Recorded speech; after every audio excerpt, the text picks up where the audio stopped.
This is Rich Valdez. Maybe you've seen me on TV or heard me on the Mark Levin Show. Join me Monday through Friday for America at Night, a new kind of talk show for a new generation. We'll talk to influencers and newsmakers about what's really going on in America, from politics to pop culture.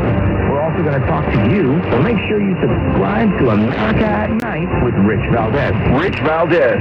That's Valdez with an S. America at Night. It's a podcast wherever you listen.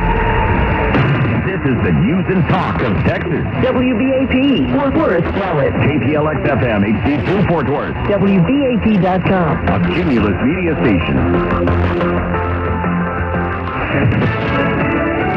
A former president now at home in hospice care. I'm Ted Lindner, Fox News. On Saturday, word coming down that former President Jimmy Carter now in hospice care at his home. Fox's Kevin Uretsky with more. The Carter Center in Atlanta announcing Saturday that former President Jimmy Carter has decided to enter hospice care at home and spend his remaining time with family while ending additional medical intervention. The statement reading that the former president has the full support of his family and medical team, and that the Carter family asks for privacy during this time. Carter served as America's 39th president, defeating Gerald Ford in 1976 before being beaten by Ronald Reagan in 1980. The 98-year-old Carter previously survived metastatic melanoma, the diagnosis of which was announced in August of 2015. Kevin Uretsky, Fox News. Well, following that train derailment in Ohio earlier this month, Norfolk Southern Railway CEO Alan Shaw is in East Palestine.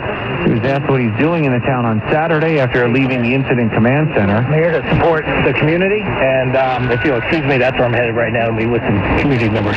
Thank you. Meantime, controversy continues to plague the federal response.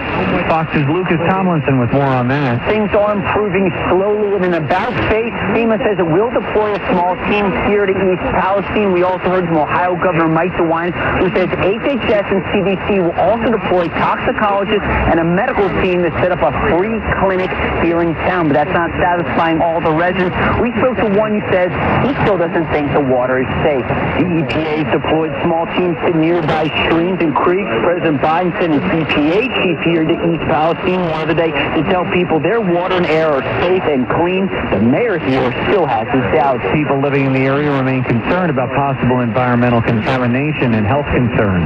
America's listening to Fox News. DFW, news, talk, traffic, and weather station. News Talk 820 WBAP. KPLX, 99.5 FM, HD2. A Cumulus media station. Trending now.